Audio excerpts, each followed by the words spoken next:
Alhamdulillahi Rabbil Alamin. Wassalatu wassalamu ala Rasulillahil Karimin Amin. Nabiyina Muhammadin wa ala alihi wa sahbihi wa dhurriyyatihi wa ummatihi ila yaumiddin wa ba'd. Fa ya ahbaballahi wa ahbaba rasulihi sallallahu alaihi wasallam, usi nafsi wa iyyakum bi taqwallahi faqad fazal muttaqun fala tamutunna illa wa antum muslimun. Faqala ta'ala ya ayyuhalladzina amanu taqullaha haqqa tuqatih wa la tamutunna illa wa antum muslimun. Para ibu dan jemaah sekalian yang terhubung di Masjid Al-Aqsa di Latinus dari BSD, dan juga saudara-saudariku yang terhubung melalui media YouTube di pertemuan duha menjelang siang pada kali ini Kamis 4 Rabiul Akhir tahun 1443 Hijrah. Semoga Allah Subhanahu wa taala merahmati kita semua, menyehatkan, melindungi dan membimbing kita pada jalan-jalan kebaikan sehingga dapat menata aktivitas kita lebih baik, hayatan thayyibah dibandingkan dengan hari-hari sebelumnya, dan juga dapat membimbing kita untuk mengakhiri kehidupan kita dengan penutup yang baik, husnul khatimah. Semoga Allah memberikan kekuatan hidayah, menanamkan hidayah di dalam jiwa hamba-hambanya yang sampai detik ini belum beriman, agar lisannya mampu bersyahadat sebelum wafat dan kembali kepada Allah Subhanahu wa taala. Semoga para pelaku maksiat, dan mungkin juga kita termasuk di dalamnya, disentuh jiwanya untuk bertobat, kembali kepada jalan yang benar, sehingga bisa menata hidupnya lebih mulia dan kembali dengan bekal yang terbaik di sisi Allah Subhanahu wa taala. Di kesempatan kali ini kita insya Allah akan mengaji bersama tentang keutamaan mendatangi majelis ilmu. Sebelumnya kita akan mencoba menggali dulu dengan pemahaman yang mendalam tentang apa pentingnya majelis ilmu. Apa kaitan ilmu dengan kehidupan kita? Apa kaitan ilmu dengan keagamaan kita? Dan apa kaitan ilmu dengan risalah kehidupan kita di muka bumi ini secara umum? Sehingga dengan itu majelis ilmu menjadi penting bagi kita untuk dihadiri, dipahami, dan hasilnya diamalkan dalam kehidupan kita semua. Kita akan mulai yang pertama. Ini ada bapak juga tadi saya lihat sekilas ya. Jadi saya mungkin menyapanya bapak dan ibu ya, atau jemaah sekalian ya secara umumnya. Baik, manusia itu ketika Allah ciptakan, saya sering sampaikan ini, Allah membagi kepada 3 bagian utama. Ada 3 unsur yang membentuk kita menjadi manusia. Satu, ada unsur fisik. Ya, fisik dalam bahasa Arab disebut dengan jism. Segala yang terkait dengan fisik disebut dengan jasmani. Ini sudah menjadi bahasa kita, jasmani. Ya, ada senam kesehatan jasmani. Itu kaitannya dengan fisik. Senam jantung, senam sehat, dan sebagainya. Itu fisik. Yang kedua, ada unsur roh. Ini penggerak kehidupannya. Jadi fisik tidak ada rohnya, tidak akan ada tanda kehidupan yang menggerakkan. Segala yang terkait dengan roh disebut dengan rohani namanya. Ya, karena itu kita sering mengatakan rohani. Ya, di sekolah-sekolah, di tingkat pendidikan itu ada bagian rohaninya, yaitu hal-hal yang terkait dengan pendidikan roh spiritual. Kemudian yang ketiga, ada aspek yang terkait dengan akal. Akal ini penghubung antara roh dengan fisik.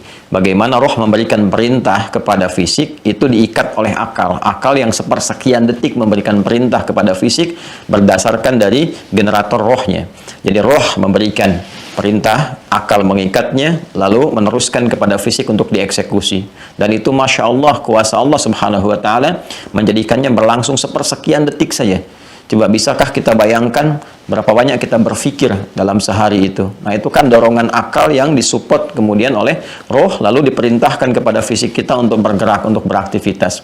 Nah, manusia kalau dengan fisik dan roh saja itu tidak jadi manusia, nanti jadi hewan. Karena hewan makhluk yang ada fisiknya, ya, ada rohnya menggerakkan berkehidupan, tapi tidak punya akal. Nah, kemudian kalau ada akal, ada rohnya saja, nggak ada fisiknya, itu gentayangan namanya, kan? Nggak ada fisik kemudian untuk digunakan sebagai tumpuan. Demikian adanya manusia itu pasti punya 3 unsur ini. Nah, 3 unsur ini untuk berkehidupan dia butuh nutrisi. Ya, butuh nutrisi. Kalau tidak dapat nutrisinya, maka tidak bisa dia menjalani kehidupan dengan baik. Fisik, ya, tubuh kita secara fisikal ini butuh nutrisi, butuh asupan, butuh makanan, dan seterusnya. Karena itulah ketika Allah mencipta kita, Allah memberikan pedoman, langsung petunjuk kepada kita, ini hal-hal yang bisa menguatkan fisik. Ya, seperti turun Quran surah kedua Al-Baqarah di ayat 168. Kalau ibu buka mushaf itu ada di sebelah kanan paling bawah ya, di mushaf standar. Ya ayyuhan nasu, hei semua manusia tanpa kecuali. Jadi ini semua mencakup seluruh yang namanya manusia, mau besar, kecil, tua, muda, sepanjang manusia, maka ayat ini bersifat universal. Jadi di Al-Quran itu nanti ada ayat yang mencakup hukumnya universal untuk semua manusia. Manusia nggak bisa menghindar dari itu semua. Nah, nanti ada yang spesifik kepada insan beriman, yang telah menyatakan dirinya beriman, terikat dengan imannya untuk membuktikan imannya. Maka ada panggilan ya ayyuhalladzina amanu. Itu khusus untuk orang beriman. Ya ayyuhan nas, untuk semua manusia tanpa kecuali, dimanapun berada. Ya, apa yang terjadi? Kata Allah, kulu mimma fil ardi halalan thayyibah. Ya, penuhi kebutuhan fisikmu. Silahkan berkelana dimanapun di muka bumi. Mimma fil ardi, yang bisa engkau jangkau di tempat yang engkau pijak. Ada yang di BSD, ya, ada yang di Bekasi, ada yang di Depok, ada yang kemudian keluar Jawa, bahkan keluar negeri. Itu dalam rangka apa? Memenuhi kebutuhan hidup. Apa di antara kebutuhan hidup yang pertama? Kebutuhan hidup fisik. Nah, apa di antaranya? Yang paling pokok itu kan makan. Kulu. Kulu itu kata perintah dari akala ya kulu. Kul, jamaknya kulu. Minimal cari makan. Makanya para ayah ketika akan berangkat untuk bekerja, itu kan selalu menyampaikan kalimat-kalimat kiasan.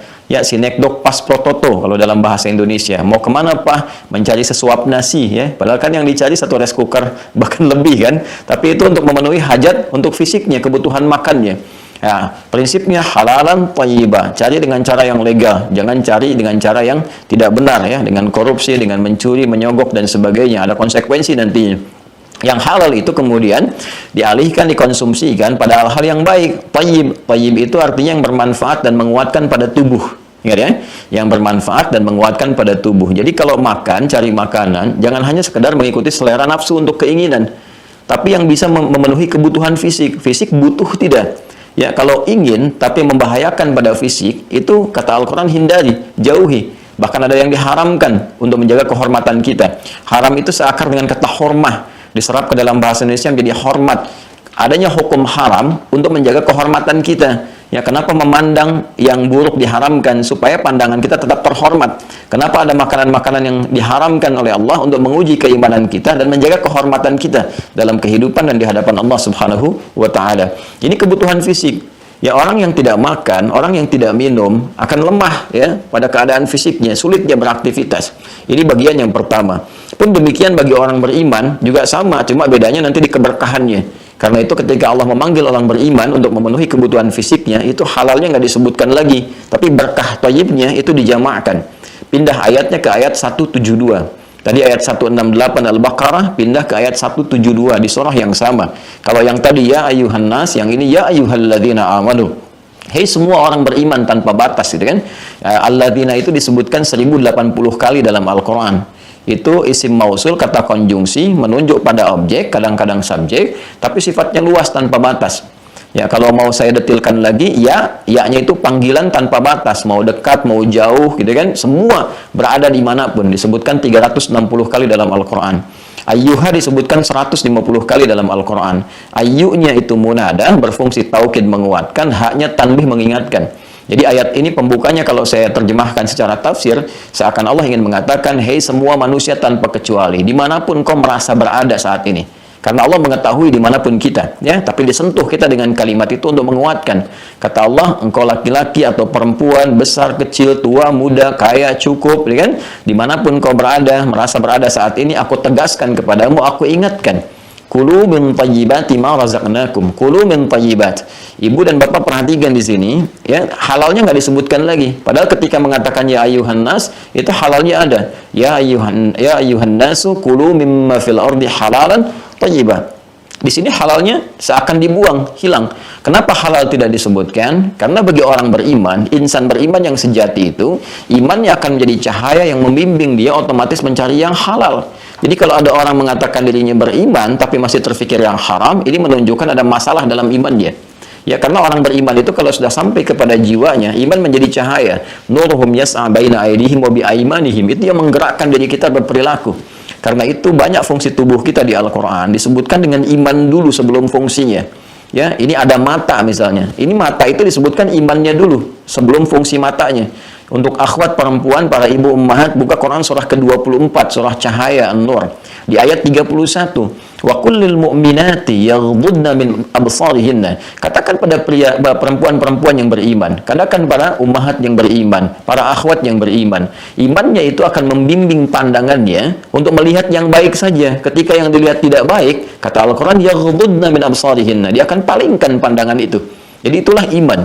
Cahaya iman membimbing lisan. Quran surah ke-49 ayat 11 sampai 12. Ya ayyuhalladzina amanu la yaskhar qaumin qaum. Hai orang-orang yang telah menyatakan dirinya beriman, jangan gunakan lisanmu untuk mencela, ya. Jangan bergibah, jangan bikin hoax, jangan gosip. Itu cahaya iman. Ya, demikian pula dalam mencari nafkah, ketika imannya ada, maka akan dibimbing kepada yang halal. Karena itu nggak butuh kalimat halal lagi insan beriman. Jadi kalau ada orang mencari yang bukan halal, yang haram, itu ada masalah dalam imannya.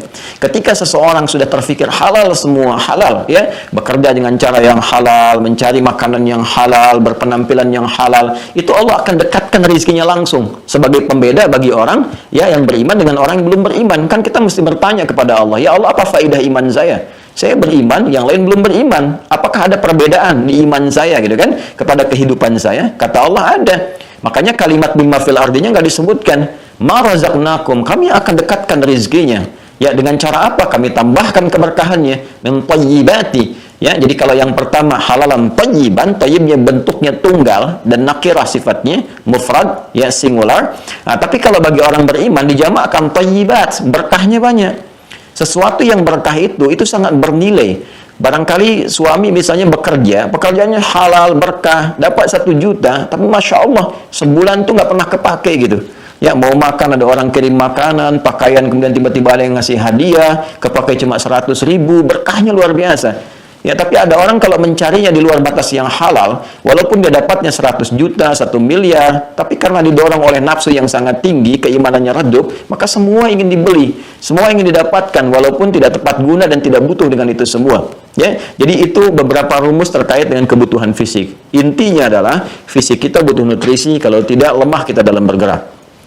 Pun demikian selanjutnya, roh kita pun butuh nutrisi. Kalau roh ini, ya, tidak ada nutrisinya, maka dia akan lemah juga. Sulit menggerakkan fisik untuk beraktivitas. Dia akan gelisah, dia akan lemah. Seperti fisik pun lemah, bisa sakit, bisa kena penyakit. Penyakit fisik disebut dengan da namanya. Ya, likulli da'in dawa. Setiap ada da, penyakit fisik ada dawa. Ya, fisik ini misalnya luka, apa obatnya itu dawa namanya. Roh juga bisa kena penyakit kalau tidak diberikan nutrisi yang benar. Penyakitnya disebut dengan marad. Ya, roh kita itu kalau masuk ke dalam tubuh kita itu menjadi nafas namanya. Nafas, ya. Quran surah 91 Asy-Syams ayat 7 sampai 10. Wa nafsin wa ma sawwaha fa alhamaha fujuraha wa taqwaha. Dan demi nafas yang telah sempurna, ya, keberadaannya ketika roh masuk ke dalam fisik. Ditiupkan roh itu, roh berubah jadi nafas namanya. Karena itu diserap ke dalam bahasa Indonesia menjadi nafas. Seseorang bisa bernafas, tanda kehidupan. Itu dari bahasa Al-Qur'an. Ya, wa nafsi wa ma sawwaha, dan demi roh yang telah sempurna masuk ke dalam tubuh seseorang itu di usia 4 bulan kandungan. Ya, isyaratnya di Quran surah ke-7 ayat 172, Al-A'raf ayat 172.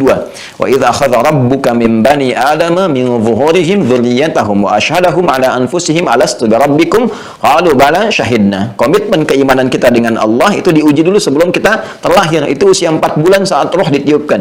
Tahu dari mana itu 4 bulan? Nanti di hadis Nabi dari riwayat sahabat Abdullah bin Mas'ud radhiyallahu taala anhu. Kalau ibu ngaji yang paling standar misalnya kitab dasar hadis, ada karya Imam An-Nawawi namanya Al-Arba'in. Al-Arba'in itu jumlahnya 42 hadis. Ya, Al-Arba'in itu mengartikannya bukan 40, sekitar 40-an. Karena orang Arab kalau menyebutkan sekitaran itu dijadikan in ujungnya. Arba'in sekitar 40-an, gitu kan? Khamsin sekitar 50-an gitu ya. Nah, ada yang tepat segitu, ada yang di kisaran angka segitu. Nah, di nomor 42 hadis ini nomor hadis nomor 4. Ya, hadis nomor yang keempat. An Abi Abdurrahman Abdullah bin Mas'ud radhiyallahu taala anhu qala qala Rasulullah sallallahu alaihi wasallam wa huwa as-sadiqul masduq inna ahadakum yajma'u fi batni ummihi 40 yawman nutfah thumma yakunu mithla dhalika 'alaqa thumma yakunu mithla dhalika mudghah thumma yursalu ilayhi al-malak fayanfukhu fihi ar-ruh wa yu'maru bi katsbi 40.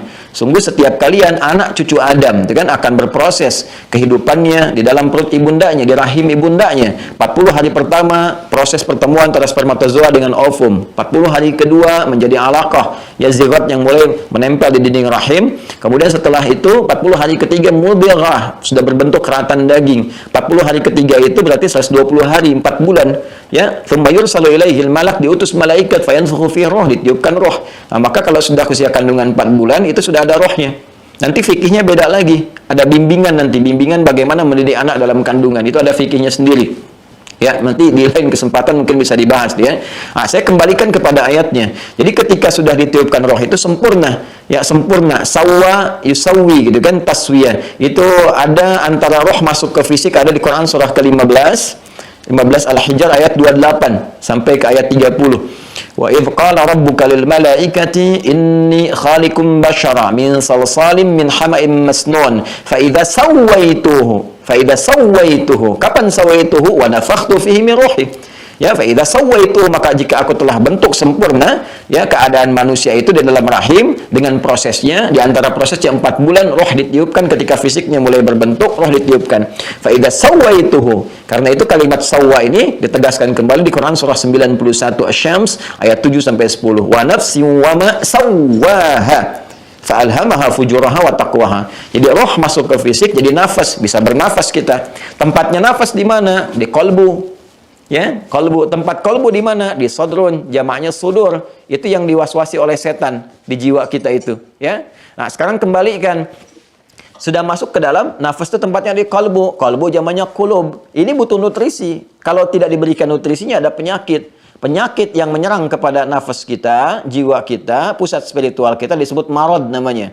Marad, ya. Karena itu kita dapati di Quran surah kedua Al-Baqarah ayat 10. Fi qulubihim marad, ya, fazadahumullahu marada. Di dalam hati-hati mereka ada penyakit. Jadi penyakitnya bukan penyakit fisik, ya, penyakit di dalam jiwa. Nah, itu yang disebut dengan nifak nanti, ya, ada penyakit ria, ada iri hati, dengki. Itu nggak bisa ibu diobati di rumah sakit. Ya, nggak ada poliria di rumah sakit. So, di BSD ada nggak poli iri hati, ya, poli dengki, poli ria, nggak akan ditemukan. Ya, itu kalau gagal nutrisi, jadi persoalan keadaan rohnya, dan nanti jadi salah perintah kepada fisiknya. Alih-alih ikhlas jadi ria, kan kelihatan di ekspresi tubuh. Jadi ketika diperintahkan beramal untuk ria, wah, infaknya misalnya 1 juta, bikin spanduknya Sabang sampai Merauke. Itu kan penampakannya, ya. Nah, belum yang lain-lainnya gitu. Karena itu dia butuh nutrisi. Nutrisi untuk roh itu, itulah ibadah. Ya, karena sumbernya dari Allah, maka Allah langsung menyampaikan. Langsung Allah sampaikan tegas ini, nggak ada yang lain. Itu di Quran surah ke-17 Al-Isra di ayat 85. Yas'alunaka 'anir ruh, mereka bertanya kepada Muhammad sallallahu alaihi wasallam tentang esensi hakikat roh. Qul ruhu min amri rabbi, katakan Muhammad sallallahu alaihi wasallam, urusan roh itu urusan Rabbku, urusan Allah Subhanahu wa taala. Karena itu nutrisinya, kebutuhannya Allah yang siapkan. Apa kebutuhan roh itu? Sifatnya ibadah. Karena itulah kita diminta untuk ibadah dalam bentuk zikir kepada Allah Subhanahu wa taala, supaya memberikan nutrisi kepada hati, kepada roh kita, supaya tenang keadaannya, supaya fisik setelah dapat makanan tenang, fisik dapat materi tenang, roh pun dapat ibadah itu tenang.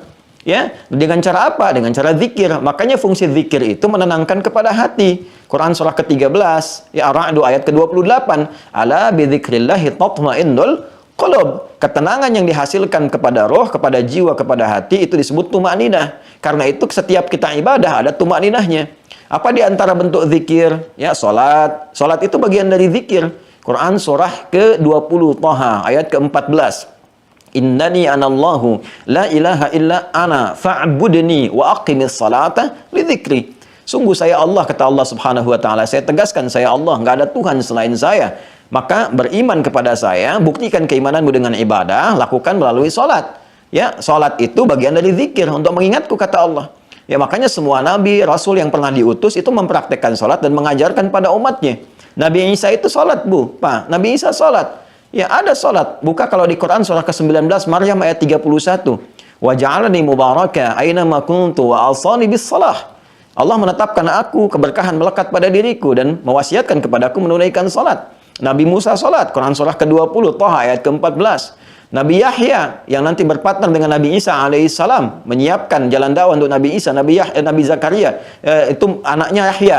Yahya ini ketika kemudian diminta ya oleh Nabi Zakaria berdoa kepada Allah memohon supaya lahir anaknya, nanti diberi nama Yahya, itu sedang salat. Nabi Zakaria salat. Quran surah ketiga Ali Imran ayat 38 sampai 39. Hunalika da'a Zakaria rabbah qala rabbi habli min ladunka dzurriyyatan thayyibah innaka sami'ud du'a fanadathu al malaikatu wa huwa qa'imun yusalli fil mihrab anna Allah yubashshiruka bi Yahya. Ya kan? Lahirnya Yahya itu karena permohonan lewat salat. Nabi Ismail alaihissalam salat, bahkan minta semua keluarganya salat. Quran surah 19 Maryam ayat 55. Wa kana ya'muru ahlahu bis salah. Jadi salat itu penting. Penting sebagai apa? Sebagai nutrisi bagi roh, pembuktian bagi iman dan penghubung kita dengan Allah Subhanahu wa taala. Baca Quran itu bagian dari zikir. Ya, makanya ketika kita baca Al-Quran, kita sedang berzikir, dan Quran diturunkan disebut dengan zikir. Quran surah ke-15, ya, Al-Hijr ayat 9. Inna nahnu nazzalna dzikra wa inna lahu lahafidhun. Kata Allah, kami yang telah turunkan Al-Quran sebagai zikir.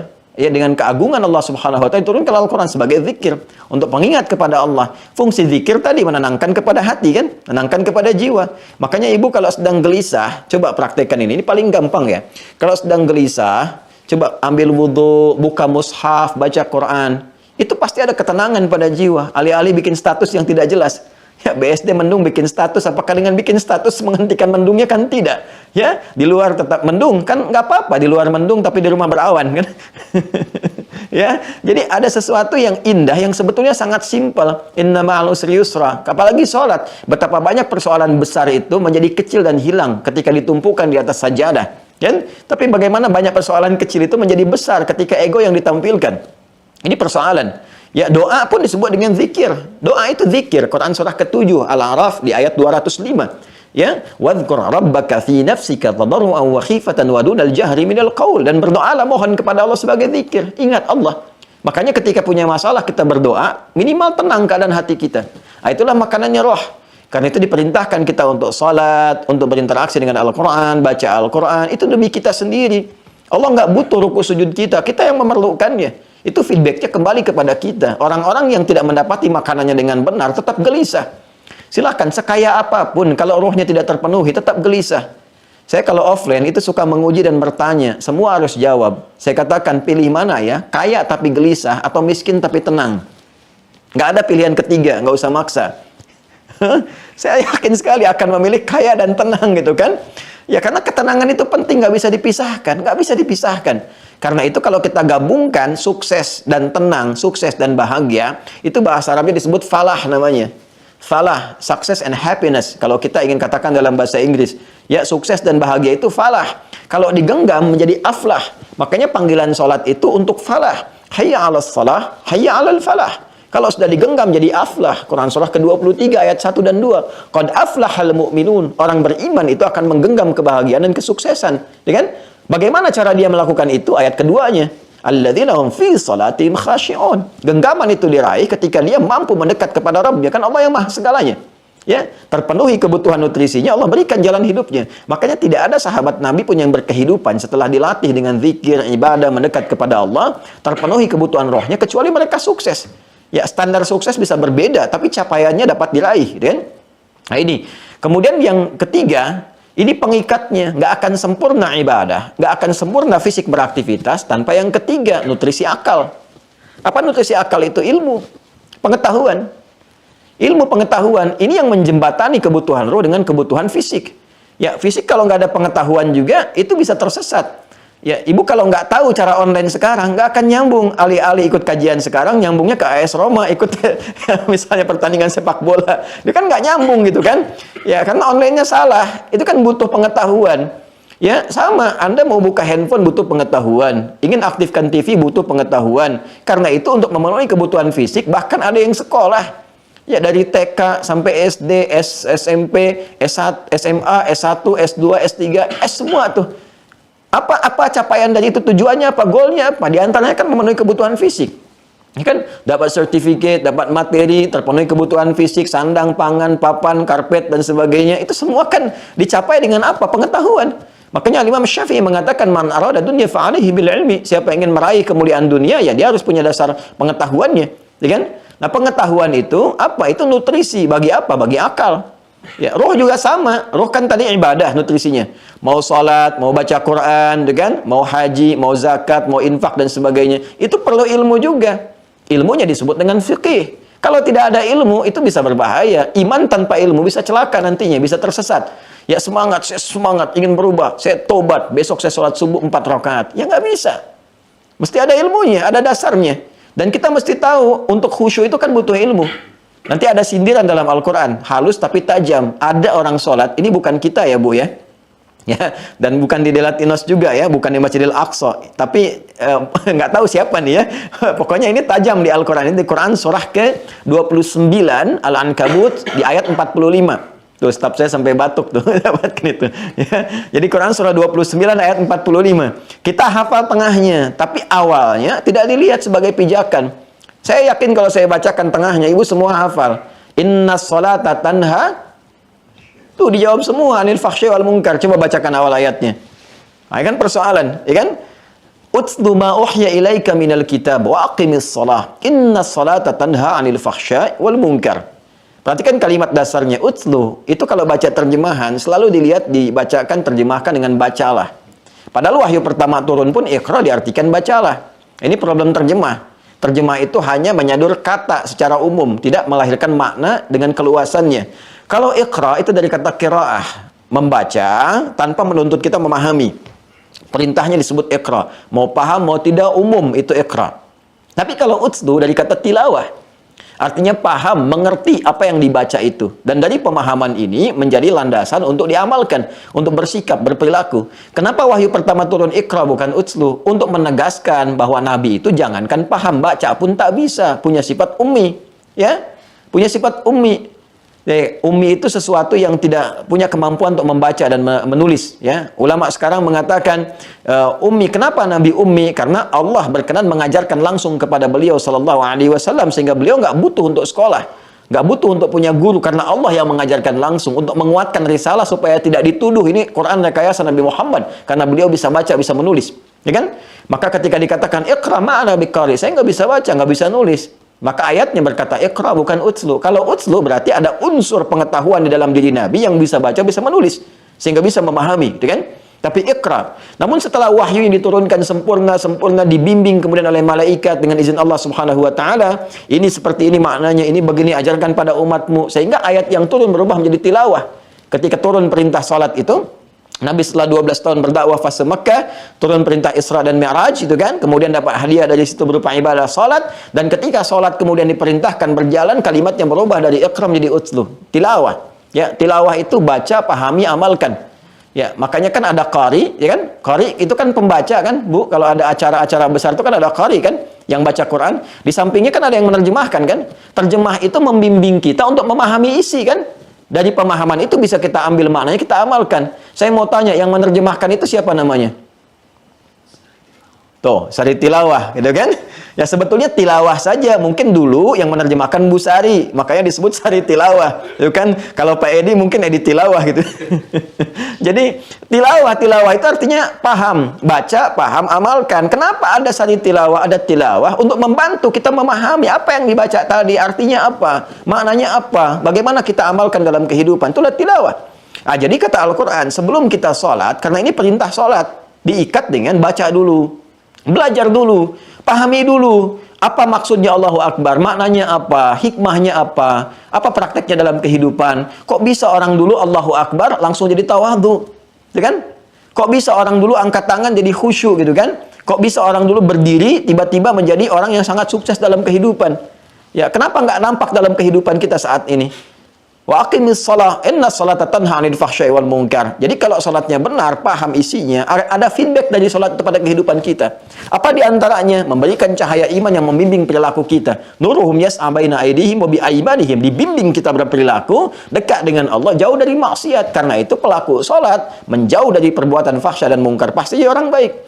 Ini rahasianya kenapa anak-anak dari kecil diajarkan salat dulu. Salat yang baik, 7 tahun, yang benar, kan? 10 tahun, kalau belum serius, kasih pelajaran yang membuat dia mengerti, kan?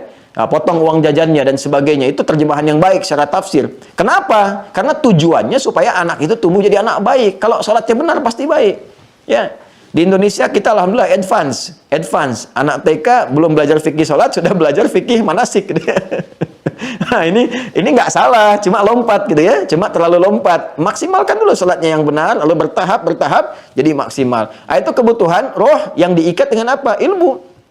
Jadi mohon maaf, fisik butuh ilmu, roh butuh ilmu. Bahkan syariat Islam pun datangnya dengan ilmu. Syariat Islam itu kan rukunnya ada 5, ya kan? Syahadatain, 1 syahadat. Kemudian yang selanjutnya kedua salat, 3 zakat, 4 puasa, 5 haji. Yang satunya kan aspek tauhid, aspek iman, ya kan? Yang 4-nya syariat. Iman nama lainnya akidah, untuk mengikat di dalam jiwa kita supaya kuat. Yang 4 ini jalan kita membuktikan iman.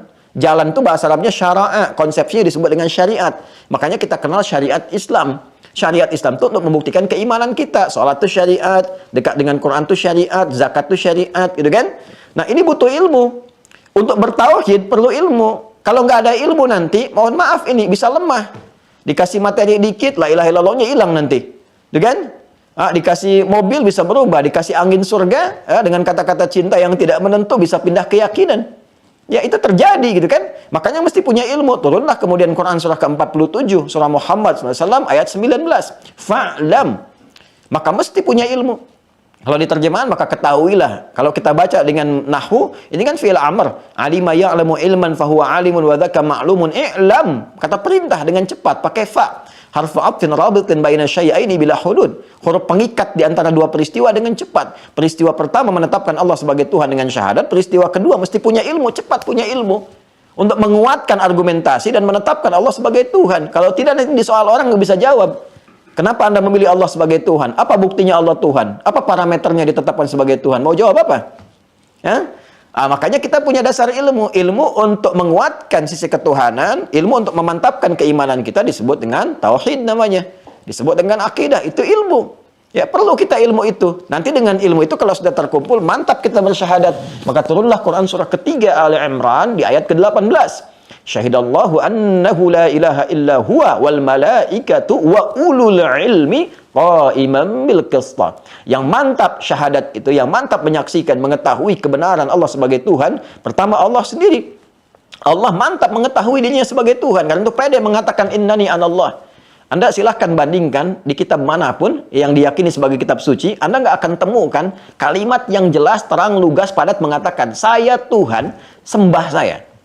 Silahkan cari dimanapun. Saya Tuhan, nggak ada Tuhan selain saya, sembah saya. Cuma di Al-Quran. Ya, karena setiap kebenaran, fitrahnya akan mengatakan kebenaran itu. Ya, kalau kita memiliki bagiannya, kita akan mengatakan itu. Kita bukan Tuhan, nggak ada manusia mengatakan saya Tuhan. Pasti akan menolak dirinya karena nggak punya fitrahnya. Karena Allah memiliki fitrah ketuhanan, satu-satunya Tuhan. Allah mengatakan di Quran surah 20 ayat 14, Innani anallahu la ilaha illa ana fa'budni. Aku tegaskan kata Allah, hanya saya yang Tuhan. Nggak ada Tuhan selain saya, sembah saya. Ini hanya untuk perbandingan menguatkan keimanan kita. Gitu kan? Kemudian malaikat. Malaikat itu punya fitrah kebaikan. Diciptakannya dengan takwa. Malaikat nggak punya nafsu ya. Nggak punya nafsu. Lawan dari takwa itu nafsu.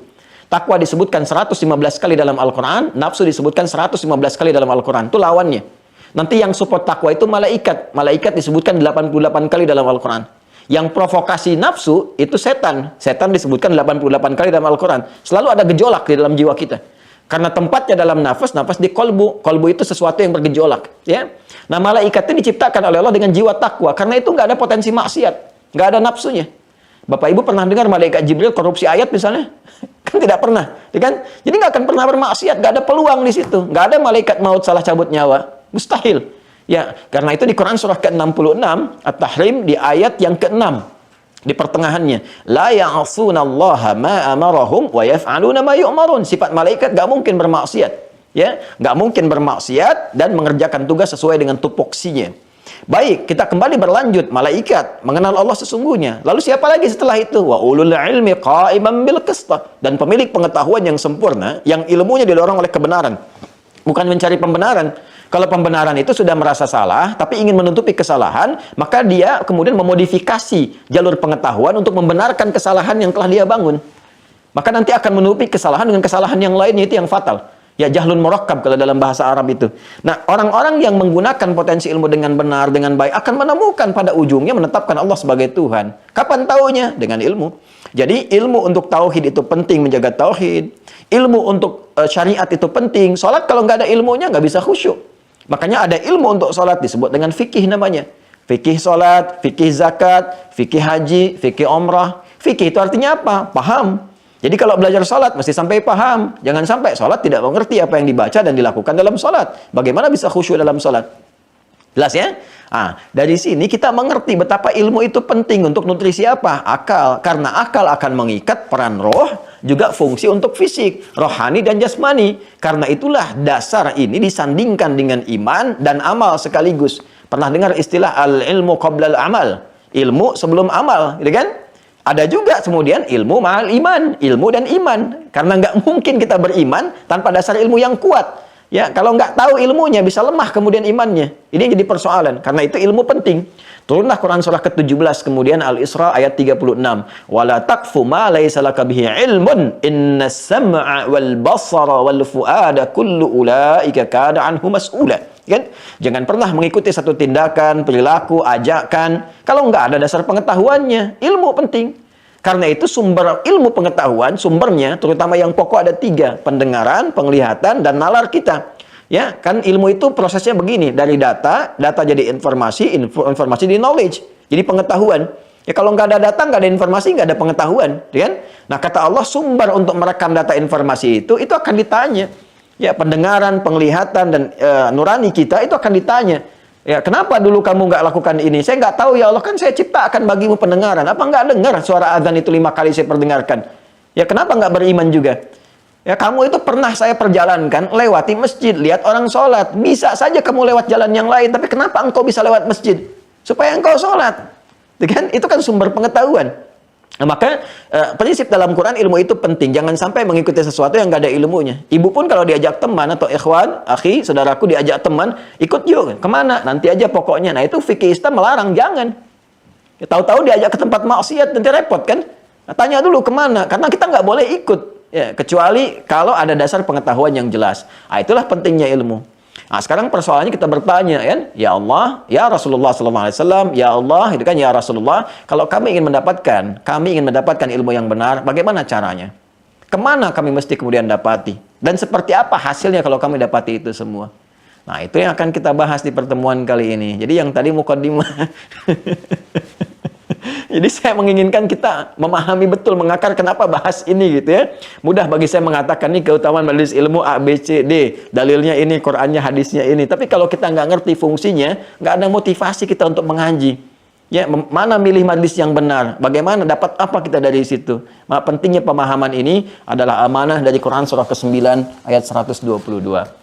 Nah sekarang timbul pertanyaan, kemana kita harus mengaji, seperti apa kemudian standar-standar pengajian yang benar, dan bagaimana cara kita meraih ilmu, seperti apa kita mendapatinya. Kita punya waktu kurang lebih 20 menit ke depan untuk menuntaskan materi pokok kita pada saat ini. Baik, kita mulai dengan Al-Quran. Quran surah ke-58. Al-Mujadalah. Ayat yang ke-11. Atau saya tuliskan dulu ya. Saya tulis beberapa sedikit, nanti setelah itu Bapak atau Ibu nanti kemudian bisa dokumentasikan atau dituliskan untuk bekal. Ini dalilnya ya. Bismillah. 1. Quran surah ke-58 Al-Mujadalah. Ya. Saya lebih senang menyebut mujadalah dibandingkan mujadilah, ya kan? Karena ada perdebatan dua sisi. Kalau mujadilah, satu sosok aja yang mengadu, gitu kan? Ayat yang ke-11. Kemudian 2, Quran surah ke-9 At-Taubah. Ayat yang ke-122. 3, kembali ke asal, Quran surah kedua Al-Baqarah. Ayat 31. Jadi saya sebutkan fitrah nabinya di sini. Kemudian kemudian kita masuk ke dalam hadis Nabi sallallahu alaihi wasallam. Hadisnya kita ambil satu saja dulu ya. Saya ambil dulu satu yang Al-Bukhari. Hasil dari ini semua kita dapatkan Al-Bukhari. Nanti saya tunjukkan kitabnya. Kita ambil Kitabul Ilmi. Kitab Al-Ilmu, Kitabul Ilmi, Al-Ilmi. Kan? Kitab yang nomor kedua, bab nomor 13, hadis nomor 71. Rawi sahabat Muawiyah. Ya. Radhiyallahu taala anhu. Cukup dulu ya. Nah, ini cuma 20 menit. Kalau 2 jam kita tambah lebarin papan tulisnya supaya banyak yang kita tuliskan. Bismillah. Baik, yuk kita mulai dari yang pertama dulu ya.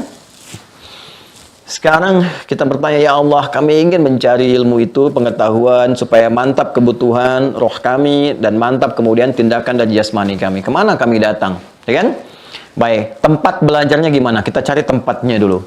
Maka kemudian turun Quran Surah 58 Al-Mujadalah ayat 1 ya. Silahkan ayat 11. Mujadalah Quran Surah 58 ayat 11. Yuk kita lihat.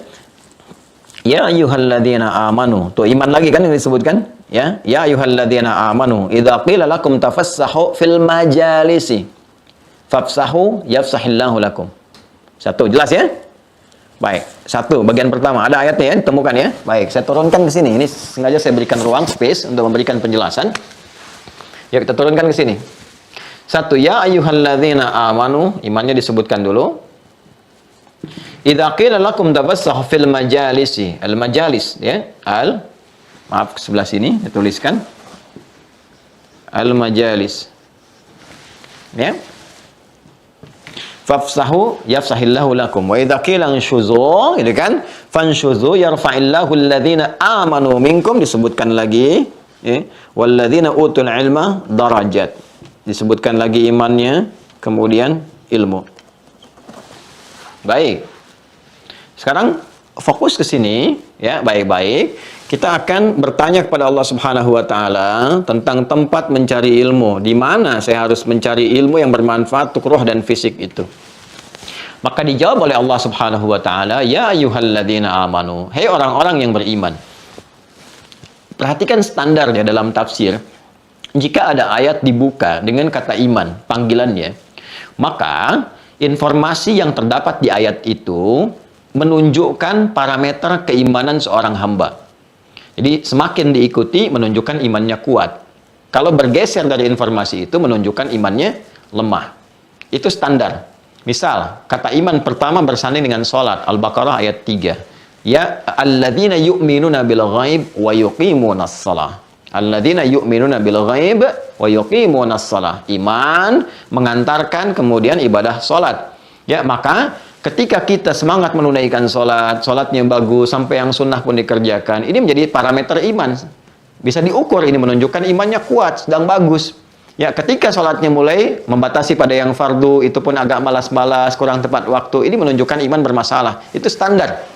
Ya, nanti kalau Anda mengaji menemukan kalimat iman, maka informasi yang disampaikan itu sekaligus menguji iman selain menjadi pembuktian dari keimanan kita kepada Allah.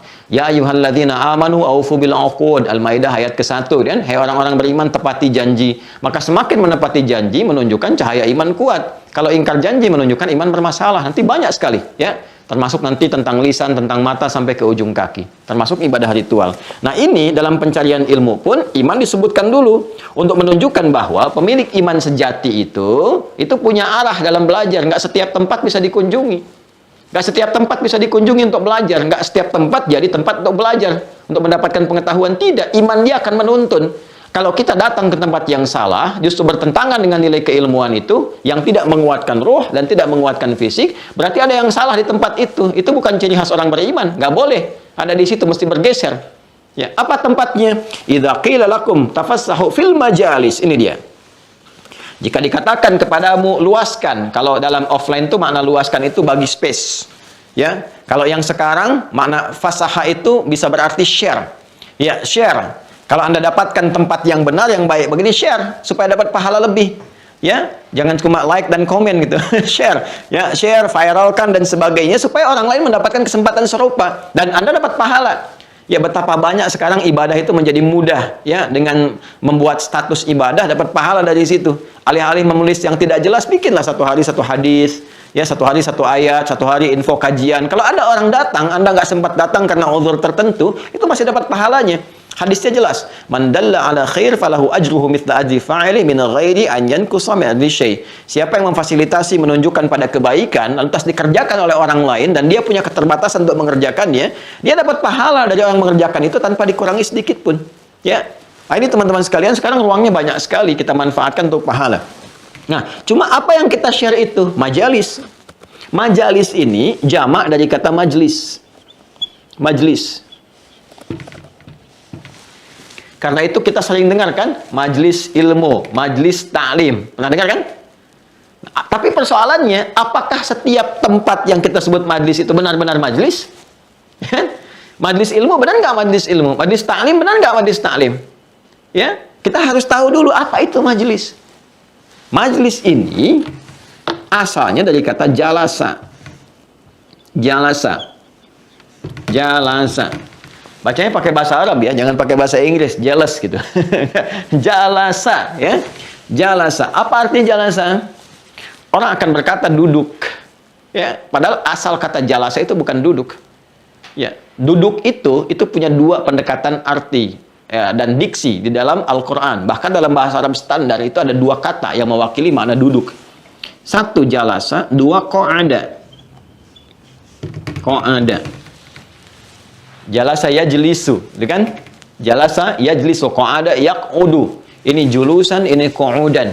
Ya, ini nanti sifatnya nanti atau masdarnya disebut dengan qu'ud, yang ini disebut dengan julus. Asalnya itu bukan duduk.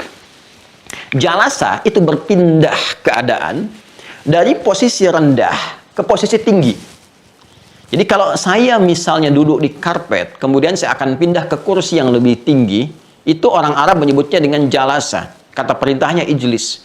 Orang Arab mengatakan faddal ijlis, silahkan duduk. Artinya duduknya di mana? Di tempat yang tinggi, bukan yang rendah. Ya. Tapi kalau kita merubah keadaan kita dari posisi tinggi ke rendah, misal saya berdiri nih, saya ingin duduk dari posisi tinggi ke posisi rendah, atau dari kursi pindah ke karpet misalnya kan, nah itu disebutnya qa'ada. Qa'ada, kan sifatnya disebut qu'ud. Makanya orang yang sholatnya nggak bisa dia berdiri kemudian dia duduk, itu qu'udan namanya, karena pindah dari posisi tinggi ke posisi rendah. Ya, misal Quran surah ke-4 An-Nisa ayat 103, fa idza qadaytumus sholata fadhkurullaha qiyaman. Ya, qiyam berdiri, wa qu'udan wa ala junubikum. Kalau nggak bisa sambil berdiri gitu kan, maka silahkan duduk. Itu berpindah namanya. Tempatnya dari berdiri ke duduk itu, ya, dari posisi tinggi maksudnya ke tempat dia lebih rendah lagi, ya pekerjaannya disebut qa'ada, tempatnya disebut dengan maq'ad namanya. Maq'ad. Ya, makanya ada orang namanya taqa'ud, telah pensiun, telah selesai. Karena yang tadinya aktif, selesai gitu kan. Sesuatu yang menunjukkan kepada sesuatu yang turun. Ini dari kata qa'ada. Jalasa yang memindahkan kita dari posisi rendah ke posisi tinggi, gitu kan? Kalau duduk pun posisi tinggi, ya, kemudian terhormat, lebih baik, tempatnya disebut dengan majlis. Jadi kenapa tempat menuntut ilmu itu disebut dengan majlis? Untuk memberikan kesan, isyarat kepada kita bahwa kalau kita ingin mencari tempat belajar, tempat mendapatkan pengetahuan, maka carilah tempat yang bisa mengangkat kedudukan kita menjadi lebih terhormat.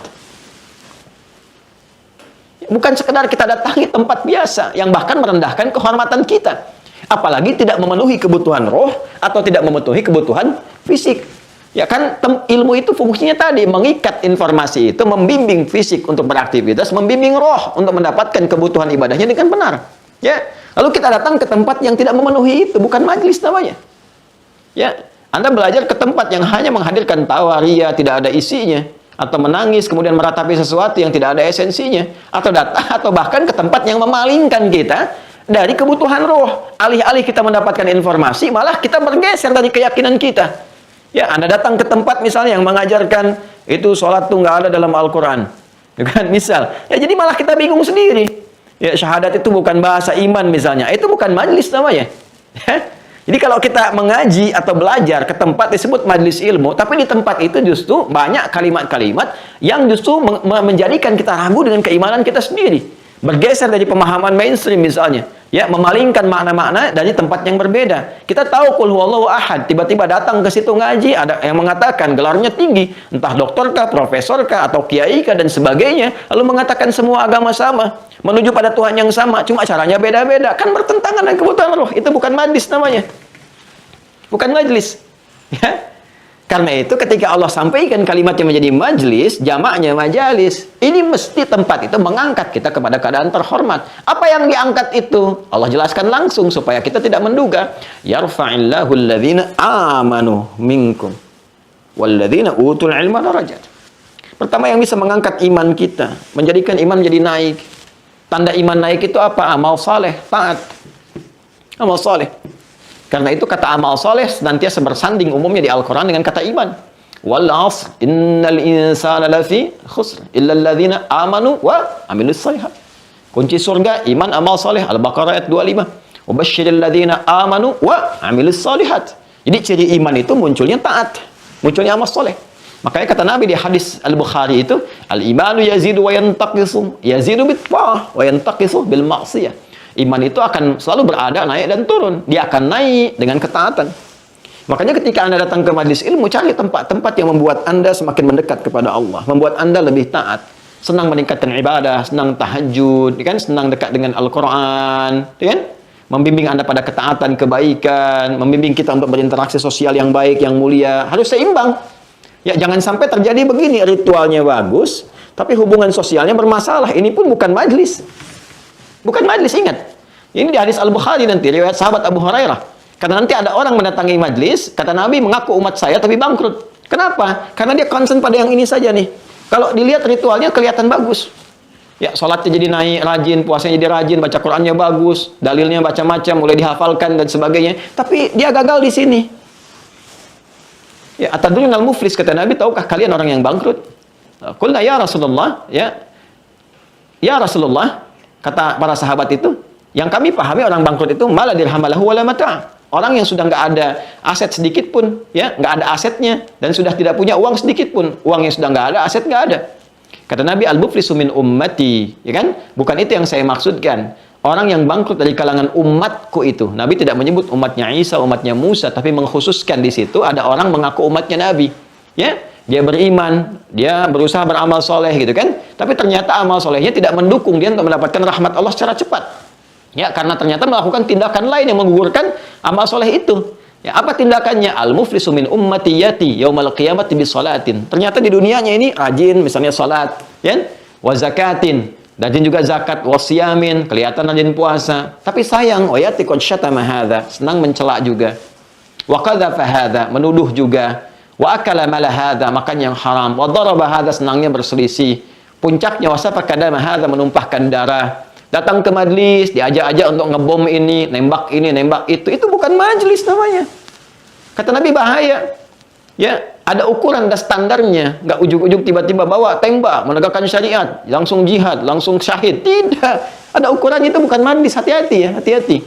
Ya, itu Nabi sudah menyampaikan jauh-jauh hari. Ada yang orang-orang didesain sedemikian rupa seakan-akan membawa syiar agama, padahal di situ ada hal yang bisa menjatuhkan, meruntuhkan nilai agama. Ya, saya waktu di Lampung itu ada pertanyaan waktu kejadian bom di Jalan Tamrin itu, pas saya ke Lampung itu jamaah bertanya, Ustaz, apakah bom di Jalan Tamrin termasuk jihad fisabilillah? Saya bilang, Pak, sependek pengetahuan saya, jihad fisabilillah itu jihad di jalan Allah, bukan di Jalan Tamrin. jadi ada standar ukurannya gitu. Ya, atau skala kecilnya ini, ya kecil pun dosa juga. Ya, mencela, kok bisa Anda datang ke majelis taklim setelah itu kok pandai mencela? Bukan pintar ngaji, tapi pintar mencela orang.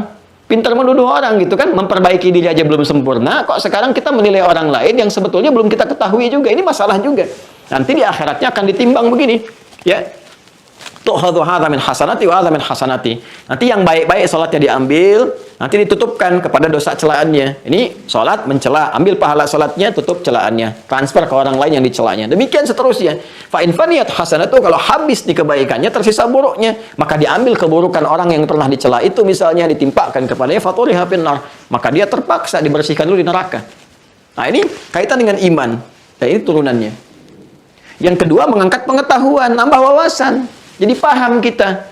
Oh, ini loh, saya ngaji tuh tahu bahasan fikih sholat, jadi makin mengerti. Oh, cara sholat begini, dasarnya ini, maknanya begini. Kalau ucapan Allahu Akbar itu artinya begini, pemahamannya begini, penyertaan dalam hatinya seperti ini, praktek hidupnya begini. Itulah majlis. Ya, itulah majlis. Karena itu, untuk mendapatkan ini semua, mendapatkan ini semua, maka Kita bertanya lagi, ya Allah, bagaimana kualifikasi orang-orang yang bisa menuntun kami untuk mendapati ini semua? Ya, maka turunlah kemudian Quran surah ke-9 ayat 122. Ini kalau kita ikuti ayat ini, itu Masya Allah status belajarnya itu naik menjadi jihad fi sabilillah. Yang kalau wafat statusnya langsung syahid. Karena ayat ini diturunkan, itu setara dengan panggilan jihad fisik. Jadi Masya Allah waktu itu karena di era kenabian Rasulullah SAW itu eranya masih era perjuangan ya. Bahkan suasana dunia pun globalnya seperti itu.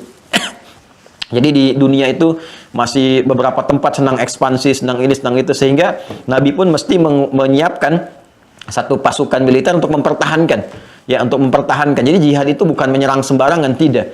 Jadi mempertahankan izzah, mempertahankan kehormatan, yang mempertahankan iman, mempertahankan kedaulatan dan sebagainya itu panggilan kita. Dan itu juga umum ya dalam aspek standar kehidupan. Jadi hukum-hukum universal juga. Nah, itu semangatnya luar biasa. Kalau ada panggilan jihad, semua bisa bergerak. Bahkan orang baru pulang bisnis, ya, ketemu kemudian istrinya, baru mandi, baru ngobrol, tiba-tiba ada panggilan untuk jihad, itu bisa bergerak. Nah, karena itu kemudian Allah turunkan satu ayat, nah ini ayat luar biasa. Quran surah 9 ayat 122. Wa ma kana al-mu'minuna liyanfiru kaffah. Falaula nafara min kulli firqatin minhum ta'ifah liyatafaqahu fid din. Tolong di-highlight di sini ya. Liyatafaqahu fid din wa liyunziru qaumahum idza raja'u ilaihim la'allahum yahdharun. Ayat ini senafas dengan jihad secara fisik. Jadi ada jihad fisik, ada jihad ilmu. Jadi kalau kita kerjakan yang ayat ini itu sama nilainya dengan jihad fisabilillah. Kalau wafat kita sedang belajar mengamalkan ayat ini, ibu sedang ikut ta'lim majlis ilmu, mengamalkan isi ayat ini, wafat di situ itu syahid statusnya. Itu syahid. Syahidul akhirah duna dunia. Ya, nilai akhiratnya syahid. Walaupun dimakamkan tetap seperti biasa tapi statusnya syahid. Jadi syahid itu nanti ada 3. Syahidul dunya wal akhirah, syahidul akhirah duna dunya, syahidul dunya dunal akhirah. Syahid akhirat dan dunia itu yang seperti di aksi militer, perjuangan fisik. Syahid akhirat tanpa dunia itu banyak. Yang tertingginya adalah thalabul ilmi, kan? Dan yang ketiga adalah syahid dunia tanpa akhirat. Di dunia diduga syahid padahal nggak dapat hukum syahid dari Allah di akhirat. Seperti orang yang berjuang karena riya kemudian meninggal dunia, kan? Nah, saya teruskan ke sini. Maka hendaklah ada di antara sekian orang beriman itu. Nggak harus banyak. Perwakilan-perwakilan, karena kan yang berjuang dulu ada suku A, suku B, gitu kan? Dari kampung A, kampung B. Jangan semua berangkat. Kata Allah itu mesti ada 1-2 dari mereka yang berkualitas kirim untuk belajar. Sama sekarang gini. Di BSD kan nggak semua orang BSD ikut talim sekarang, gitu kan? Ya sama, nggak semua se-Indonesia belajar. Orang-orang terbaik, 34 provinsi perwakilan sipulan cari. Ya untuk berkualitas untuk belajar. Ya, ada yang masuk pesantren, masuk macam-macam. Untuk apa? Lihat tafaqahu fiddin. Untuk belajar memahami tuntunan dari agamanya, syariatnya, ad-din. Baik, dan itu menggunakan kata tafaqquh. Fokus ya. Kata tafaqquh dari kata fikih. Fikih. Nah, orang yang fikih namanya faqih.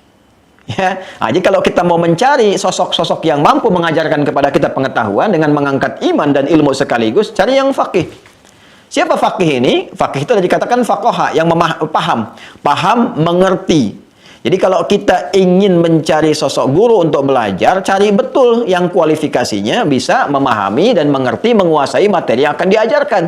Kalau bahasa sekarang spesialisasi. Ibu belajar tauhid, cari ke guru yang mengerti, paham tentang tauhid. Belajar fikih, cari ke guru fikih yang sudah tahu background fikihnya, ada dasarnya, belajar, pakar di bidangnya. Itu kan kata Imam An-Nawawi begitu. Imam An-Nawawi punya kitab namanya At-Tibyan fi Adab Hamalatil Quran, dasar-dasar ilmu. Nanti saya pernah merangkumkan itu ya, yang di hadis-hadis Nabi, ayat Quran, pendapat ulama, ada buku saya namanya Al-Majmu', bekal Nabi bagi para penuntut ilmu. Saya kutipkan nanti pernyataan Imam An-Nawawi di situ. Ya, apa di antaranya? Kita harus mencari ilmu itu dari pakarnya. Ya, kalau di hadis itu dari sanad yang punya bersanad, pakarnya, jangan sampai ngaji. Mohon maaf ya, kita mau bahas masalah fikih misalnya. Ya, ke orang yang tidak punya kemampuan, nggak punya otoritas di bidang fikih, yang akan nyambung. Ya, masa yang pakarnya sirah ngajarin fikih, yang nggak nyambung, kecuali punya background di situ, fikihnya ada. Dia biar fikih juga, sirah juga, ya itu bakal nyambung. Ya, nah, sekarang dia belajarnya misalnya jurusan bahasa, bahasanya naqdul adabi, kritik budaya, gitu kan? Kritik sastra budaya, komentarnya masalah tauhid kan nggak nyambung. Nggak nyambung gitu. Ya, nggak ada bekal di dalamnya, nggak ada pendalaman, nggak ada hadisnya. Kecuali kalau itu belajar, hadis belajar, Quran belajar, silahkan. Nah, ini nggak ada background, nggak ada apa, yang digunakan logika saja. Itu yang ramai-ramai kemudian menyebar. Itu kan background pembelajarannya itu Naqdul Adabi, Fakultas Adab, gitu kan? Fakultas Adab, jurusannya Naqdul Adabi, kritik budaya. Makanya pendekatannya logika, tidak menggunakan pendekatan dalil. Kenapa? Karena nggak ada basic informasinya. Jadi persoalan. Karena itu yang didapatkan nanti bias, keluar dari pakemnya, keluar dari pengertian yang kokoh. Nah, di sini kemudian pertama menunjuk kepada orangnya, kalau mencari guru, cari guru yang punya kapasitas di bidangnya. Ya, kalau ibu nanti di majelis ta'lim ini ingin punya kajian tafsir, cari orang ngerti tafsir. Ya, jangan semua dia harus jadi mengajar semuanya, tidak, nggak boleh. Nah, problemnya di kita ini semua disebut ustaz. Ini baru pulang dari Timur Tengah ustaz semua. Ada kawan saya baru pulang dari Timur Tengah, jurusannya pertanian, diminta ngajar tafsir. Bayangkan, kawan saya dari Saudi, dari Jeddah pulang, jurusan pertanian, ngajar tafsir. Oleh Syekh Hadi, wallah itu labinnya mujtama dari udaris tafsir. Tafsir saya ketawa tafsir apa? Tafsir kurma kata beliau itu. Gitu kan? Jadi nggak nyambung gitu. Ya nggak semua kita lihat ini Libya, Madinah, Tunis, ngajar semua. Tidak, nggak semua materi kita berikan. Harus cari dulu nih. Pakar bidang apa? Pakar bidang apa? Ya, kamu lihat ahliyatuhu kata Imam Nawawi itu yang sempurna kepakarannya. Nah, itu bidangnya. Nah, ini kalau kita sudah temukan yang seperti itu, baru cara kita belajarnya pun menerapkan fikihnya juga. Tafakuh, ya, taknya menunjukkan kesungguhan di ilmu sharaf, di antara maknanya keseriusan, kesungguhan. Jadi kalau sudah menemukan guru seperti itu harus fokus, Bu. Jangan sampai belajar sambil tiduran. Gurunya sudah semangat-semangat, muridnya tiduran gitu. Apalagi online semacam ini. Ya, gurunya sudah berjam-jam berbicara, Anda senang sampai lihat minum teh, minum kopi, nggak masuk, nggak nyatet, nggak ide itu, nggak masuk, sayang. Kapan lagi cari yang begini? Kita itu 2019 itu sensus di pesantren di Indonesia itu ada 2 juta santri. Kalau saya pernah bertanya dari 2 juta itu berapa yang jadi ulama? Mahal ulama itu. Sangat mahal. Kalau orang masuk ITB, UI, IPB, atau misalnya ke luar negeri, itu jelas kelihatan banyak pakarnya. Insinyur ada, itu kan? Dokter ada, ini ada, itu ada. Ulama itu mahal, lebih tinggi daripada itu, lebih tinggi tingkat keilmuannya. Nggak mudah itu. Ada pelatihan spiritual dulu untuk khasyah pada Allah, innama yakhshallahu min ibadihil ulama. Ada latihan fisiknya, bagaimana bersabar, bagaimana menempuh jalan berliku, man salaka tariqan yaltamisu fihi ilman, sahalallahu lahu tariqan ilal jannah. Nggak mudah datang sini, datang itu. Ya, kita sampai pergi keluar, di luar pun belum dapat, kita jalan kaki lagi, cari lagi, ketemu syekhnya belum tentu mau ngajar. Ya, ada kawan tuh waktu talaqi Quran itu, Masya Allah baru datang baca ta'awudz suruh pulang. Ya, a'udzubillahi minasyaitonir rajim. Hasbuk ya bunai, faddal irji' ghadan ta'ti. A'udzubillahi minasyaitonir rajim. Cukup anakku, cukup dulu. Pulang sekarang, besok datang lagi. Bayangkan 20 kilo datang, nyampe situ baca ta'awudz suruh pulang. Anda dari BSD datang ke Bekasi, ketemu saya baca ta'awudz, sudah Bu, pulang ya. Besok sini lagi. Datang lagi enggak? Ada fikihnya. Tapi kalau kita nggak tahu fikih, kita akan mengatakan, wah ini Ustaz capek ah. Nggak benar nih. Padahal di Quran itu pasti Syekh akan minta baca dulu. Seperti belajar TOEFL untuk ngukur kurangnya di mana. Ya, makhrajnya kah, sifatnya sudah ketahuan nih. Syekh udah tahu. Besoknya baru dikasih metode. Itulah faqih. Ya kan? Itulah alim. Orang yang benar, yang paham ilmu dan sebagainya. Maka kita serius. Kemudian ada tasdid sebelum huruf akhir. Tafaqquh.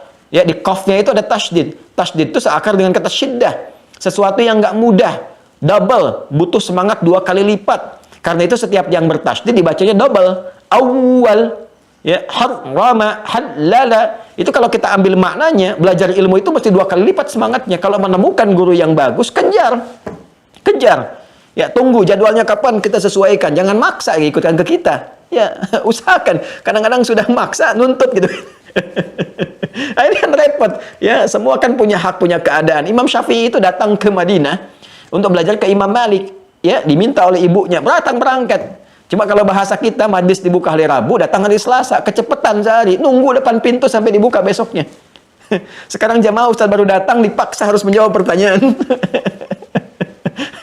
Datang ke tempatnya, maksa pengen ketemu saya dari jauh gitu kan. Ya sama, ada pembagian waktunya. Nah, ini ada adab-adab diantaranya yang harus kita kejar. Jadi ini gambaran secara umumnya, kalau kita dapatkan dari situ, dapat ilmu nanti. Ilmu ini kalau sudah hadir dalam diri kita, maka kata Al-Quran, وَلِيُنْذِرُ قَوْمَهُمْ, bawa untuk di-share kembali. Ah, ini yang jadi pahala.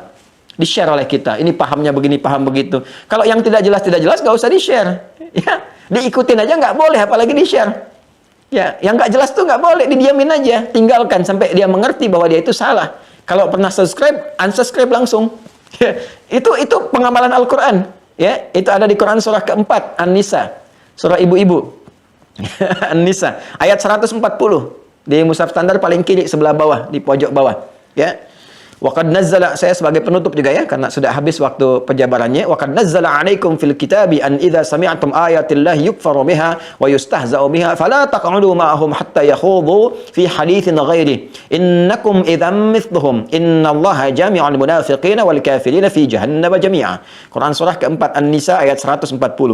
Dan telah tetap ketentuan pakai kod harfu tahqiq, taukid wa tahqiq, sesuatu yang jelas, tegas, dan menjamin sesuatu, ya. Jadi kalau sudah ada qad itu udah nggak usah nawar. Nggak usah nawar. Kalau nawar itu bermasalah imannya. Wa qad nazzala 'alaikum fil kitab, telah tetap ketentuan ditegaskan oleh Allah, dijamin kebenarannya di dalam Alkitab. Kitab di sini Al-Qur'an. Ya, kalau disebutkan Alkitab disebutkan 255 kali dalam Al-Qur'an, itu menunjuk susunan yang sempurna. Bacaannya dinamakan dengan Al-Qur'an, pengingatnya disebut dengan zikir, petunjuknya disebut dengan huda, namanya banyak, ya kan? Nah, kalau disebut kitab namanya sesuatu yang sempurna, susunannya nggak ada cacat, nggak ada aibnya. Dzalikal kitab, kitab ini yang mulia, sempurna susunan dari awal sampai akhir. Allah mengatakan dengan kesempurnaan kitab yang aku turunkan, gitu kan? Nggak ada cacatnya, sempurna hukumnya, telah tetap di dalamnya. An idza sami'tum ayatillah, ada aturan kalau Anda mendengar ayat-ayat Allah yukfaru biha, diingkari, keluar dari pakemnya. Tidak jelas qul huwallahu ahad. Masih ditafsirkan, semua agama sama, menuju pada Tuhan yang sama, cuma caranya beda-beda dan sebagainya. Atau makna la ilaha illallah itu bukan menuhankan Allah, maknanya begini, maknanya begitu. Itu kan jelas ayatnya, kenapa digeserkan lagi?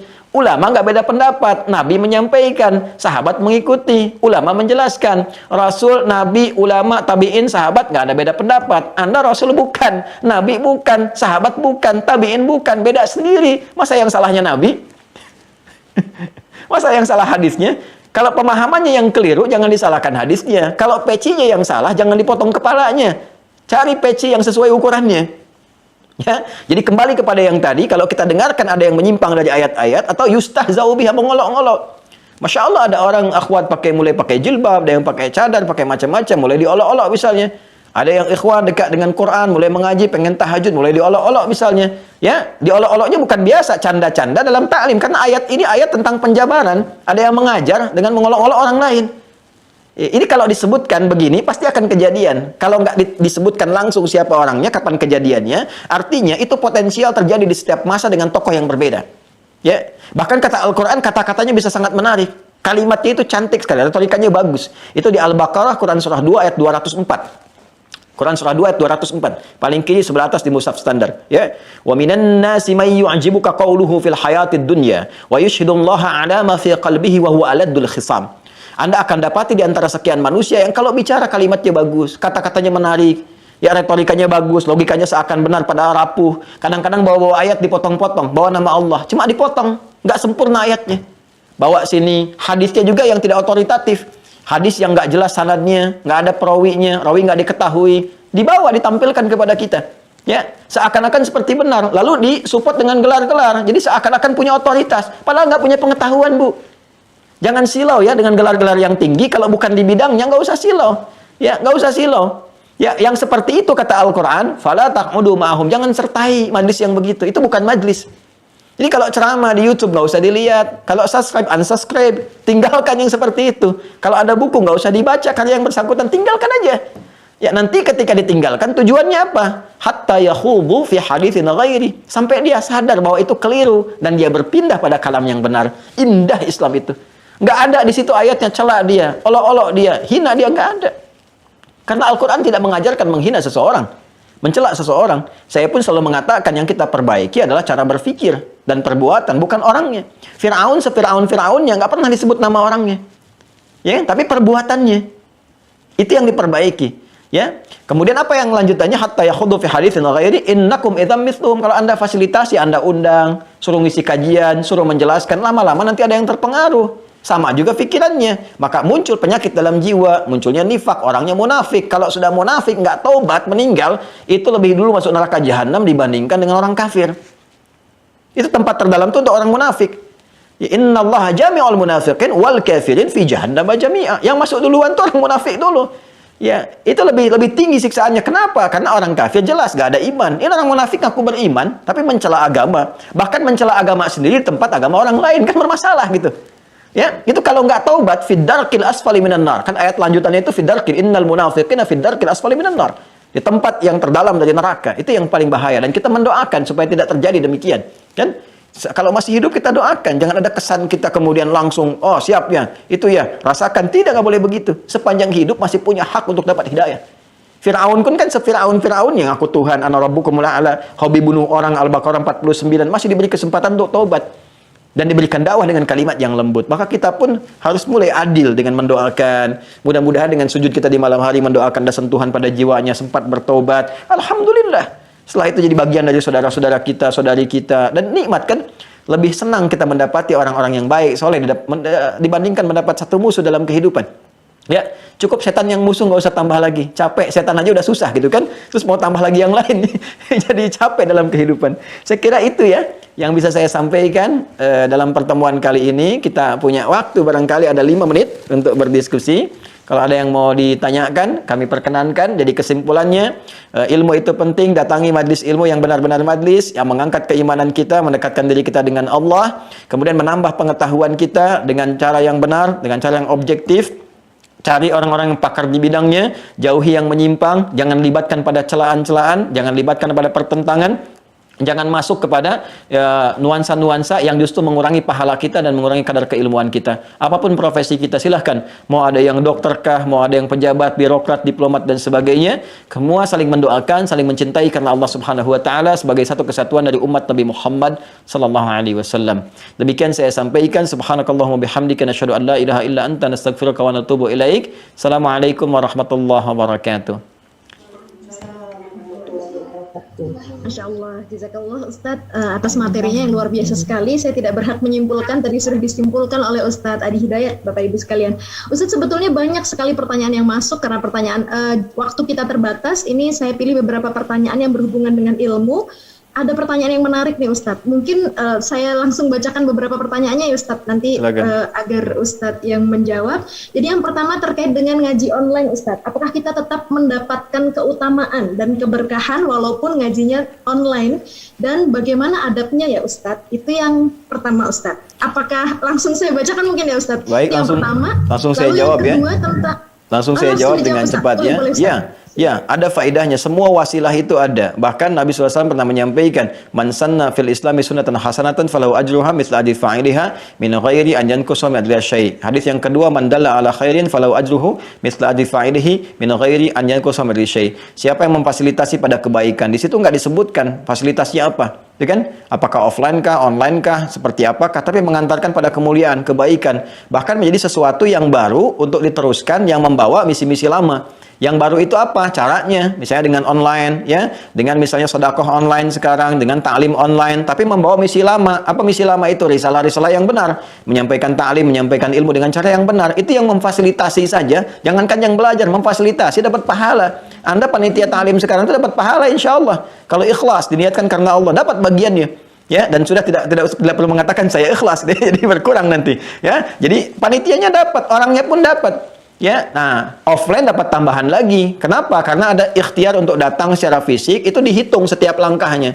Ya, kalau kita sekarang dihitung, pulsanya dihitung tuh. Ada nilainya, nanti akan dilihat saat di akhirat. Kalau pengen tahu ya nanti saat kembali kepada Allah. Ya, itu akan dinilai itu perangkat-perangkat kita kan semua yang kita pakai itu akan ditanya.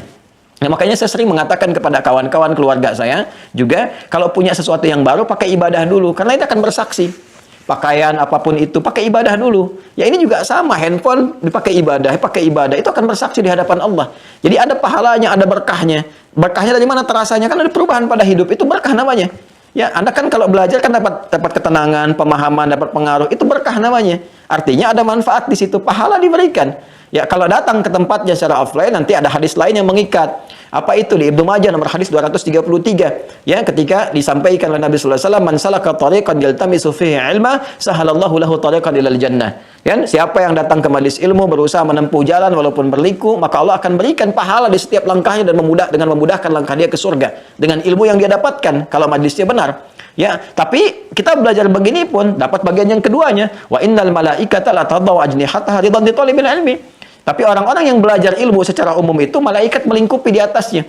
Ya, dan mendoakan kepada Allah supaya memberikan ridha. Jadi kalau dia berdoa dikabulkan, dia beristighfar diampuni, itu mahal. Sekarang pun mahal itu.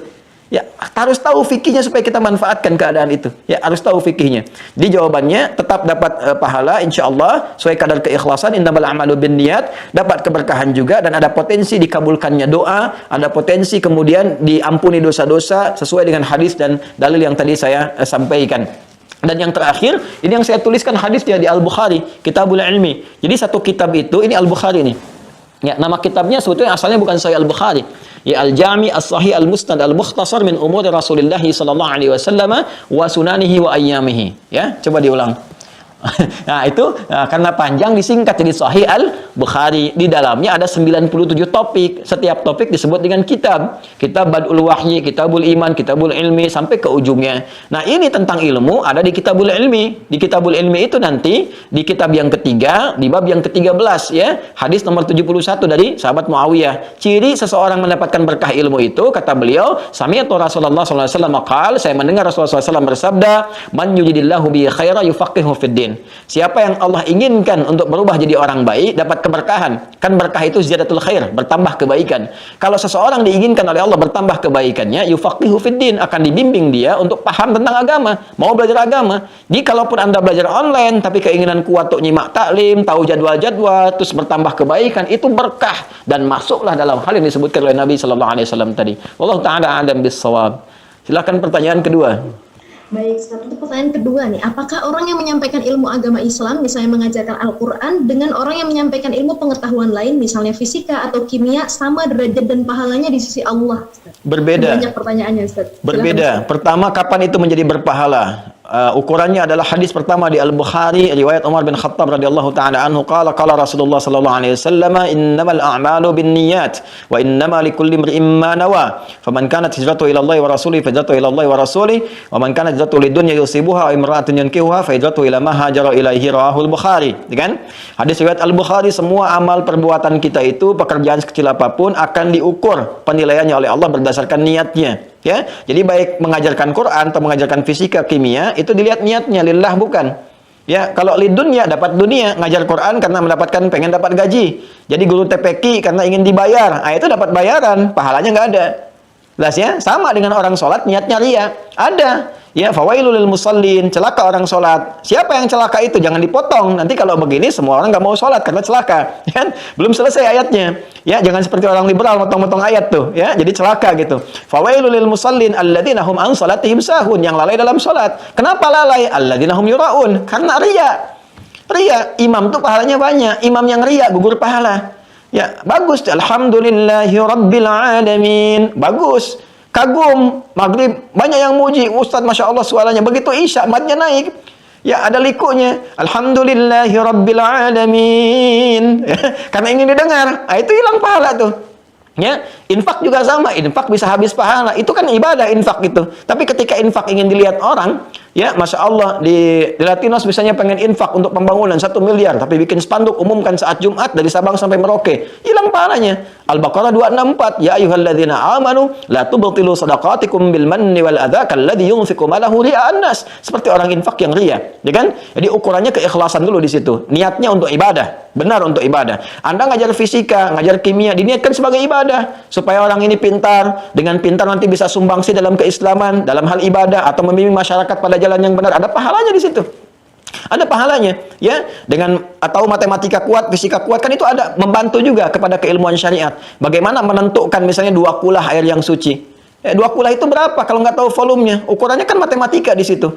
Ya, Anda mau mikot nih haji lewat pesawat, ya. Mikotnya kapan tuh? Kan ada ukuran tempat dan waktu bersamaan. Kecepatan pesawat berapa? Kalau nggak bisa ngukur gimana? Ya, baru bis lewat tuh 800 km per jam itu kan nggak bisa kita dapatkan demikian. Ada ukuran. Sekarang mau lihat hilal, kalau nggak tahu ilmunya bagaimana? Hilal dicari-cari nggak ada, yang dimarahin satpam itu yang ketiduran namanya hilal. Karena nggak tahu ilmu kan jadi masalah gitu. Ya, jadi di sini kita harus ada dasar-dasar yang memang diniatkan dengan baik. Di situ ada pahala. Cuma pahala belajar ilmu umum dengan ilmu agama tentu berbeda, karena agama kaitan langsung dengan pembekalan rohani dan tuntunan dalam kehidupan, lebih tinggi nilainya di situ. Kayak ngajarin Quran. Quran itu bacanya 1 hurufnya misalnya 10 kebaikan. At-Tirmidzi nomor hadis 2910. Man qara'a harfan min kitabillahi falahu asyru hasanat. Siapa yang membaca satu huruf dari kitabullah dapat 10 kebaikan. Walam aqul alif lam mim harfun, walakin alifun harfun, lamun harfun, mimun harfun, wa likulli harfin asyru hasanat. Ya, dan tidak dikatakan alif lam mim itu satu huruf, alifnya satu huruf, lamnya satu huruf, mimnya satu huruf. Setiap hurufnya 10 kebaikan. Ya, lalu dibacakan alif lam mim dapat 30 hitungan kita itu. Itu yang ngajarinnya dapat pahala yang sama tanpa dikurangi sedikit pun. Jadi begitu dibacakan dapat pahala langsung. Masya Allah itu, banyaknya luar biasa. Ya, maka saya sering katakan anak-anak kita kalau belajar Fatihah dalam sholat itu, Fatihahnya harus dari orang tuanya. Orang tuanya dulu. Setiap dia sholat, bapak ibu dapat pahalanya. Dapat pahalanya itu mengalir terus, Masya Allah. Ya kan? Nah, tapi kalau dalam ilmu umum diajarkan, itu kalau niatnya ibadah, nanti berubah jadi hasanah. Hasanah itu perbuatan baik yang punya nilai pahala. Setiap diajarkan dapat poin 10. Poinnya disebut ajrun namanya. Ya, konsepsi hasanah dapat 10 ada di Quran surah ke-6 Al-An'am ayat 160. Man jaa'a bil hasanati falahu asyru amsalihha. Siapa yang mengerjakan perbuatan baik dengan niat mendapatkan ridha Allah, dapat 10 kebaikan. Anda mengajar supaya murid benar, nuntun pada kebaikan, ya, bisa ngukur, bikin masjid, bikin musola, ngukur dengan benar, memperbaiki diri supaya ibadahnya lancar. Itu diajarkan dapat 10 poin. Jangan dihitung 1, 2, 3, 4, 5 begitu. Ukurannya di hadis Muslim itu datang ke masjid saja, belum ngapa-ngapain dengan niat ibadah 25. Jarak 1 ke 2 500 tahun, 2 ke 3 500 tahun, tinggi ukurannya. Besar. Ya, karena itu kita sering berdoa supaya kegiatan kita semua menjadi hasanah di dunia dan di akhirat nampak hasanahnya, memasukkan kita ke dalam surganya Allah dengan lahum ajrun ghairu mamnun. Doanya ada di Quran surah kedua Al-Baqarah ayat 201. Wa minhum may yaqulu rabbana atina fid dunya hasanah wa fil akhirati hasanah wa qina adzabannar. Wallahu taala alam bissawab. Di sini sudah berkumandang adzan zuhur. Saya kira dicukupkan untuk pertemuan kita kali ini. Semoga bermanfaat. Bisa disimpulkan oleh Bapak Ibu sekalian, kami menghormati majlis ini. Mudah-mudahan Allah berikan ridha kepada kita semuanya. Yang kedua, saya memohon maaf kalau ada hal-hal yang kurang berkenan atau salah saya dalam menyampaikan. Mohon ditinggalkan saja yang salahnya. Kemudian ambil pendapat guru-guru kita yang lebih baik. Tinggalkan perpecahan, tinggalkan hal-hal yang bisa menjadikan pahala kita berkurang di sisi Allah Subhanahu wa taala. Demikian, Allahumma taqabbal minna innaka antas samiul alim wa tub alaina innaka antat tawwabur rahim. Rabbana atina fid dunya hasanah wa fil akhirati hasanah wa qina adzabannar. Allahumma 'allimna ma yanfa'una, fahimna ya Allah fima ta'allamna wa wafiqna lin'amala ma fahimna bih. Allahumma sallallahu ala sayyidina Muhammad wa ala alihi wa sahbihi ajma'in. Wa akhiru da'wana subhanakallahumma bihamdika nashhadu an la ilaha illa anta nastaghfiruka wa natubu ilaik. Wa akhiru da'wana alhamdulillahi rabbil alamin. Terima kasih banyak. Tadi saya lihat ada sahabat saya juga itu Pak Subiantoro Widodo. Ya, mudah-mudahan Allah jaga semua dengan kesehatannya. Itu sahabat saya di Tripoli di Libya. Semoga sehat Pak Subi dan semuanya hadirin yang ada. Ya, mudah-mudahan baik. Baik, terima kasih. Assalamualaikum warahmatullahi wabarakatuh.